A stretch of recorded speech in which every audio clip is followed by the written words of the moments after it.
My name is Alina Harper. I'm 26 years old, and I grew up in a house that looked perfect from the outside, but felt hollow on the inside. We lived in a polished white brick home in Silver Hill, Oregon, a small city where appearances meant everything. My parents, Vivian and Ronald Harper, were known for their charity dinners, magazine-featured garden parties, and polished social image. But inside those walls, they barely saw me. My younger sister, Lila, was the favorite. She was 4 years younger, had soft features and a louder laugh. She could get away with anything. My mother called her our star. My father referred to her as our legacy. Me? I was the quiet one. The one who stayed late after school, helped clean up, and taught herself to cook because no one ever asked if I was hungry. When I turned 14, I discovered cooking. It gave me control in a world where I had none. While my parents ignored the sizzle of my skillet or the smells from the oven, I taught myself recipes from books left behind in our basement. I saved every dollar from part-time jobs, entered regional competitions, and won scholarships. At 18, I moved out. No tears were shed when I left. Not by them, not by me. I made a life for myself in Portland.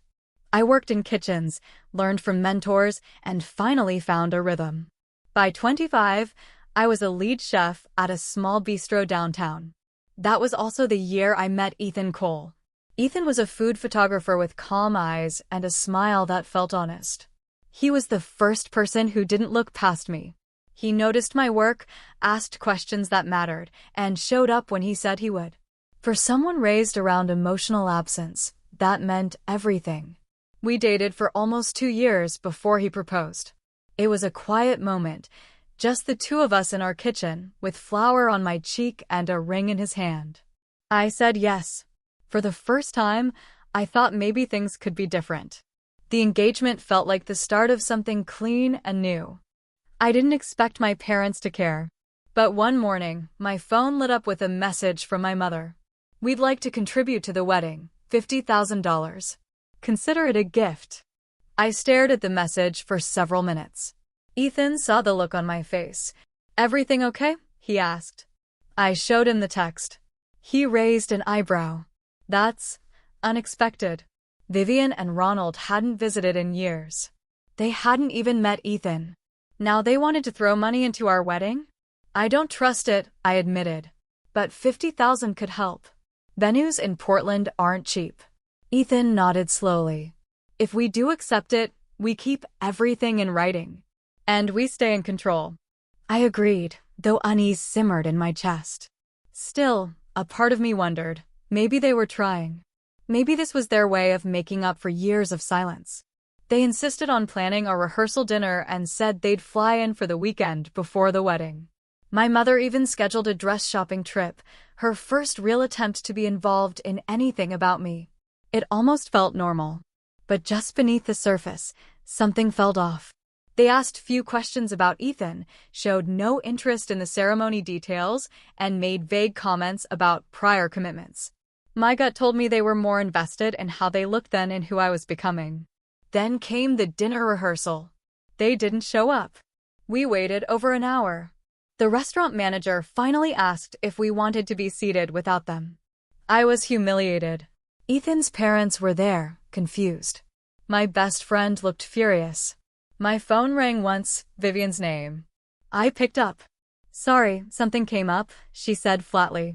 "What came up?" I asked. "We had to fly to Paris." Lila was accepted into an emergency placement at the Institute of Design there.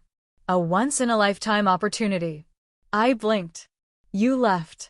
Without telling me. She needed us more. The morning of the wedding felt heavy. I smiled for the mirror, let the stylist pin my hair, and pushed down the knot in my chest. Ethan was already at the venue, setting up last-minute details. The air was warm, the sky clear. It should have been perfect. Half an hour before the ceremony, as I adjusted the lace on my sleeve, the venue manager knocked. "There's a couple outside asking to speak with you. They say they're your parents." I froze. "Send them in." Vivian and Ronald entered like they owned the room. My mother wore a pearl gray coat, lips red, expression tight. My father adjusted his cufflinks and gave me a brief, measured nod. "Alina," she said, tone clipped. "We need to talk. Alone." My bridesmaids stepped out. "We need the money back," Ronald said first. I stared at them. "Excuse me?" "The 50,000, Vivian said. "We need it returned immediately. Or the wedding doesn't happen." I couldn't speak. My mouth was dry. "You already spent it," she went on. "So you'll either cancel this whole thing or sign a repayment agreement today." "For what?" I asked. "You gave that money willingly." Vivian folded her arms. "We invested in your future. You've chosen to align yourself with someone we don't approve of, so we're adjusting our commitment." I stood up. "You don't get to show up minutes before my wedding and try to blackmail me." Vivian's eyes narrowed. "You ungrateful little." Before I could move, she lunged toward the side table, grabbed a ceramic lamp, and hurled it. It struck my shoulder and shattered on the floor. The room went silent except for my own breath. I didn't scream. I didn't cry. Outside the door, someone had heard the crash. My maid of honor rushed in, saw the shards, saw my parents. Security arrived soon after. Guests gathered in confusion. Someone called the police. They were escorted out. Right there, in my wedding dress, I gave a statement. I told the truth. No hesitation. I married Ethan later that afternoon, quietly, in a smaller room off the main hall, surrounded by the people who stayed. The warmth in his eyes erased the bruise on my shoulder. The days that followed blurred. Photos from the wedding showed joy, but behind the smiles was a growing shadow. My parents had been charged with assault and coercion. What should have been a new beginning now felt like another wound opening. Ethan stood by me. Every hour. Every call. Every appointment. But the worst blow came from Lila. She posted a long message on social media, calling me dramatic, accusing me of lying, claiming our parents were only trying to protect me from a mistake. Her words stung more than I expected. Then something shifted. 2 weeks before the court hearing, Lila called me. Her voice was quieter than I remembered. "I'm sorry," she said. "I've been thinking a lot." I waited. I saw the video. From the hallway. Someone recorded the moment Mom threw the lamp. I didn't know it was that bad. I didn't want to believe it. She paused, then added, "If you need me to speak, I will." The courtroom was cold. I wore a gray suit. Ethan held my hand the entire time. Vivian sat stone-faced across the room. Ronald wouldn't meet my eyes. Their lawyer made weak attempts to downplay what happened. But then Lila walked in. She took the stand. She spoke about the favoritism, the manipulation, the silence. She admitted to lying about the rehearsal dinner and confirmed they'd flown to Paris without telling me.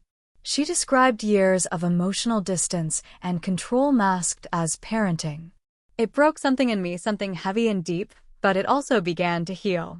The judge didn't hesitate. Vivian was sentenced to 1 year in a minimum security facility. Ronald received 18 months due to financial coercion and prior civil complaints unrelated to me. Lila moved to Seattle shortly after. She asked for space to process. I gave it to her. Ethan and I quietly repaid the money. Every cent. Not because the court demanded it, but because we wanted nothing from them. No strings. No debt. We opened a new restaurant 6 months later, Sage and Ember, a warm, modern bistro with open windows and soft light. He photographed the dishes, and I designed the menu. We built it from scratch. Together. The restaurant quickly became our second home. Sage and Ember was more than a business. It was the symbol of everything we'd fought for. Clean lines. Soft jazz. Herbs hanging near the open kitchen. And on the far wall, a framed photo from our quiet wedding ceremony. People came for the food, but many stayed because they felt something deeper. Warmth. Peace. A sense that they belonged. We hired staff who needed second chances, people who, like me, knew what it felt like to be overlooked. Ethan insisted we greet every customer ourselves during the first few months. Let them see who we are, he said. By the end of that year, we were profitable. Not just in money, but in something that felt rare: stillness, partnership, love without conditions. I got pregnant the following spring. When Eli was born, he had Ethan's calm and my sharp eyes. The first time I held him, I whispered something I never thought I'd say out loud. You'll never have to earn my love. Sometimes, the past still knocks. A card from my mother arrived on Eli's first birthday. No return address. Just 3 lines. I'm sorry. I wasn't the mother you deserved. I hope you'll forgive me one day. Love, Vivian. I didn't respond. I didn't tear it up either. I slid it into the back of a drawer. I wasn't ready to forgive, but I had already chosen not to become her. Lila visited once, holding Eli like he was made of gold. She didn't speak about the past. She just watched him sleep and whispered, "He's so lucky." Ethan smiled at me from the kitchen, and I felt the moment settle like soft rain. I'm 30 now. My name is Alina Ross. I own a restaurant. I have a husband who sees me and a son who will grow up free. I was born into silence and shadows, but I chose a life of warmth. This isn't the story of a ruined wedding. It's the story of breaking a cycle and building something beautiful from the pieces.